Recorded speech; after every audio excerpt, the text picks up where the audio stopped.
नमस्कार, स्वागत आहे सगळ्यांचं आपल्या यूट्यूब चॅनलवर. तर बघू शकता आपण नाश्त्याचा छान असा प्रकार बनवणार आहोत. त्यासाठी इथे मी 3 मीडियम साईजचे बटाटे घेतले, त्यांचं साल काढून घेतले. तुमच्याकडे जर मोठ्या साईजचे बटाटे असतील तर तुम्ही ते सुद्धा घेऊ शकता. आता इथे बटाटे आपल्याला छान असे किसणीवर ग्रेट करून घ्यायचे किंवा किसून घ्यायचे. तर बघू शकता तुमच्याकडे बारीक असेल किसणी तरी चालेल. की इथे आपण 3ही बटाटे छान असे किसून घेतले. त्यानंतर मी 4 ते 5 पाण्यामध्ये स्वच्छ धुवून घेतले आणि निथळून घेतले एका गाळणीमध्ये. तर बघू शकता आता इथे कढई घेतली. कढईमध्ये आपल्याला अगदी थोडंसं तेल घालून घ्यायचे आणि त्याच्यामध्ये आपल्याला थोडंसं हिंग घालून घ्यायचं आहे फोडणीसाठी. तर बघू शकता खूप छान असा हा नाश्त्याचा प्रकार आहे आणि चविष्ट असं बनून तयार होतो. तर नक्की करून बघा. मैत्रिणींनो, तुम्ही माझा व्हिडिओ कुठून पाहत आहात मला नक्की कमेंट करून सांगा.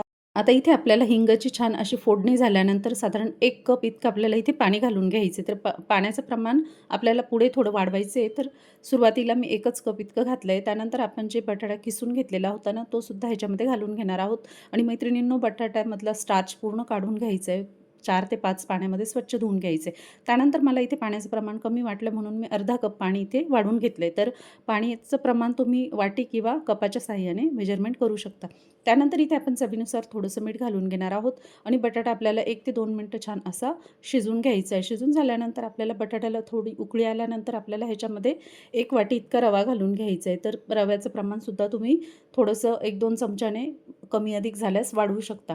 आता इथे छान असं सर्व आपण मिश्रण मिक्स करून घेणार आहोत आणि ह्याच्यात अजिबात गुठळ्या वगैरे अजिबात पडू द्यायच्या नाही. आपल्याला एकसारखं छान असं ढवळत राहायचे, म्हणजे छान असं त्याचा गोळा तयार होण्यास मदत होईल.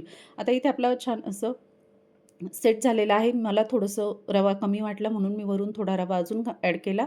त्यानंतर इथे मी बारीक हिरवी मिरची कट केली. थोडीशी तिखटच होती मिरची आणि आपण इथे कोथिंबीर कट करून घेतली. तर बघू शकता तुम्ही व्हिडिओमध्ये मित्रमैत्रिणींनो. ते 10 मिनिटात बनून तयार होणारा असा हा नाश्ता आहे. तर नक्की करून बघा. आता उद्या रविवार आहे, त्यासाठी नक्कीच ट्राय करा हा नाश्ता. मुलांना पण असं काही वेगळं दिलं ना तर खूप आवडतं. आता इथे आपण 1 ते 2 मिनिटं चमच्याने छान असं मिक्स करून झाल्यानंतर गॅस कमी केला आहे आणि इथे आपण बघू शकता तुम्ही व्हिडिओमध्ये. आता इथे आपण एकसारखा असा गोळा तयार करून घेतला आहे. जसं आपण बर्फी बनवण्यासाठी वगैरे गोळा बनवतो ना, त्या पद्धतीचा इथे आपण गोळा तयार करून घेतला आहे. बघू शकता तुम्ही व्हिडिओमध्ये. आणि इथे आता गॅस आपण बंद करून देणार आहोत आणि आपल्याला 1 ते 2 मिनिटं याचं झाकण ठेवून वाफ काढून घ्यायची. तर बघू शकता आता इथे गॅस बंद केलेला आहे मी. आता इथे 2 ते 3 मिनिटात आपलं मिश्रण अगदी छान असं सेट झालं आहे. आता इथे मी एक ताट घेतलेलं आहे. आपल्याला ताटाला अजिबात काही लावायचं नाही. डायरेक्ट आपण ह्या प्लेटमध्ये किंवा तुमच्याकडे जर तो ट्रे असेल ना, केक टीन वगैरे, तर त्यात तुम्ही ॲड केलं तरीही चालेल. आता इथे बर्फी बनवायचं वगैरे.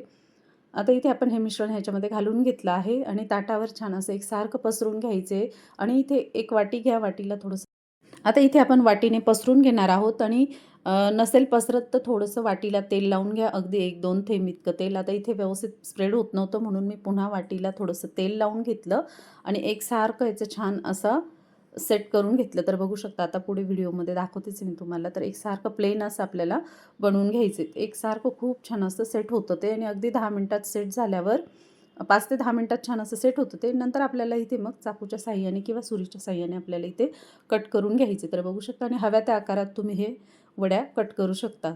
तर ह्या वड्या आपल्याला तुम्हाला हव्या असतील तर तुम्ही शॅलो फ्रायसुद्धा करू शकता किंवा डीप फ्रायसुद्धा करू शकता. तर आपण इथे आज डीप फ्राय करणार आहोत.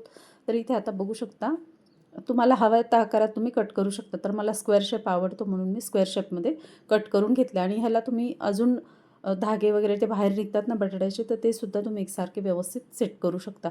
आता इथे आपण तेल गरम करून घेतलेलं आहे. तेल गरम झाल्यावर मग आपल्याला ह्याच्यामध्ये 1-1, 2-2 असे पीसेस तळून घ्यायचे. तर बघू शकता अगदी जास्त नाही टाकायचे आणि मैत्रिणींनो, हे जेव्हा आपण तेलात घालतो ना, तेव्हा लगेचच आपल्याला पलटायची घाई करायची नाही. त्या चमच्याने छान असं वरून थोडंसं तेल घालून घ्यायचे त्याच्यामध्ये, मगच आपल्याला पलटून घ्यायचं आहे. जोपर्यंत खालची बाजू व्यवस्थित सेट होत नाही ना, तोपर्यंत अजिबात पलटून घ्यायचं नाही. तर वरून थोडं तेल घालून वरतीसुद्धा थोडंसं सेट होऊ द्यायचं. मगच आपल्याला झारा किंवा चमच्याने पलटून घ्यायचे. तर बघू शकता तुम्ही व्हिडिओमध्ये दाखवल्याप्रमाणे. तर मैत्रिणींनो, तुम्हाला व्हिडिओ थोडा जरी आवडला असेल तर नक्कीच चॅनलला सबस्क्राईब करा, लाईक, शेअर, कमेंट नक्की करा आणि आपल्या चॅनलवर असेच नवनवीन नाश्त्याचे व्हिडिओज येत असतात. तर नक्कीच सबस्क्राईब करून ठेवा मैत्रिणींनो चॅनलला. तर बघू शकता छान असं आपल्याला 2 ते 3 मिनटं हे छान असं तळून घ्यायचे आणि तुम्हाला आवडत असेल तर तुम्ही जिरं, मोहरी, कढीपत्त्याची फोडणी देऊन याला छान असं शॅलो फ्रायसुद्धा करू शकता. ज्यांना ऑइल फ्री खायचं असेल किंवा कमी तेलातलं खायचं असेल तर नक्कीच तसं करू शकता. तोही व्हिडिओ मी लवकरच अपलोड करणार आहे, तर तो सुद्धा नक्की बघा मैत्रिणींनो. तर झटपट असा हा नाश्त्याचा प्रकार आहे, तर करून बघा, खाऊन बघा आणि अगदी थोडा जरी आवडला व्हिडिओ तर चॅनलला सबस्क्राईब करायला अजिबात विसरू नका. कमेंट नक्की करा. धन्यवाद. भेटू पुन्हा नवीन व्हिडिओमध्ये.